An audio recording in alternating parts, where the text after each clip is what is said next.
जिसका मतलब होता है स्वीकारना, प्राप्त करना, छीन लेना या नाश कर देना। भूमिहार शब्द के शाब्दिक अर्थ से इनके उत्पत्ति के बारे में अनुमान लगाए जाते रहे हैं। भूमिहार दो शब्दों के मेल से बना हुआ है, एक है भूमि और दूसरा हार, अर्थात भूमि प्लस हार, भूमिहार।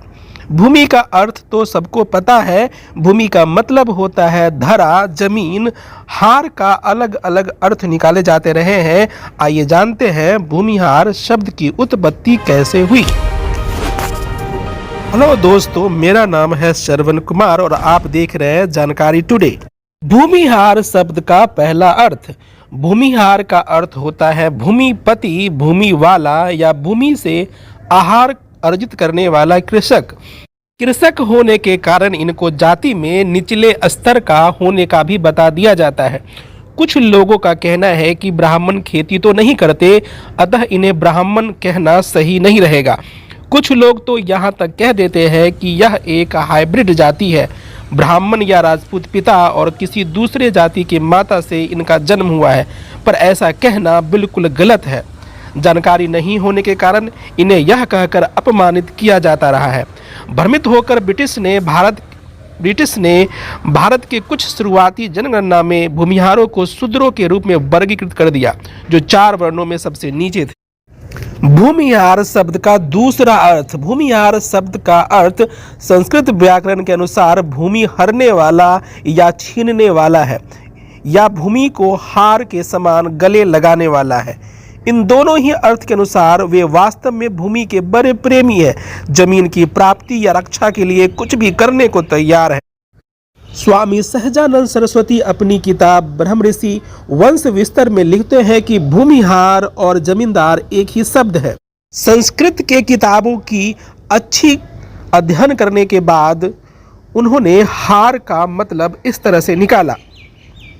हार का मतलब है प्राप्त करना, अर्थात पहुंचाना, स्वीकार करना, चुराना और नाश करना। स्वामी सहजानंद सरस्वती लिखते हैं कि जब रुपये, पैसे इत्यादि की तरह पृथ्वी की चोरी या नाश नहीं हो सकता, इसलिए हार के 2 ही अर्थ हो सकते हैं, बल से अधिकार कर लेना और स्वीकार कर लेना। उन्होंने भूमिहार का अर्थ बताते हुए कहा, भूमि हरति प्राप्यपि बलादधिकरोति किंचिदुपायन शिकरोति वेति भूमिहारः। अर्थात जो ब्राह्मण पृथ्वी के ऊपर अस्त्र शस्त्रादि के बल से अधिकार कर ले अथवा किसी तरह से पृथ्वी को स्वीकार कर ले, वही भूमिहार है। भूमिहार शब्द का तीसरा अर्थ। भूमिया भूमेरवा हारो भूमिहारः। मदारपुर के युद्ध से भूमिहार का अर्थ निकाला जाता है। मदारपुर नामक स्थान जो कानपुर शहर के समीप है, मदारपुर के अधिपति भूमिहार ब्राह्मणों और बाबर के सेनाओं के बीच 1528 में युद्ध हुआ था, जिसमें बाबर की सेना विजयी रही। माना जाता है कि मदारपुर के यही ब्राह्मण जब भूमिहार गए तब भूमिहार कहलाए। सहजानंद सरस्वती का कहना है कि अगर यह सिद्धांत सही होता तो मदारपुर के युद्ध से पहले से ही वे भूमिहार नहीं कहलाते, जबकि वह तो युद्ध के पहले से ही भूमिहार कहलाते आ रहे थे। भूमिपति ब्राह्मणों के लिए पहले जमींदार ब्राह्मण शब्द का प्रयोग होता था। याचक ब्राह्मणों के एक दल ने विचार किया कि जमींदार तो सभी जातियों को कह सकते हैं, फिर हम में और जमीन वाले जातियों में क्या फर्क रह जाएगा। काफी विचार विमर्श के बाद भूमिहार शब्द अस्तित्व में आया।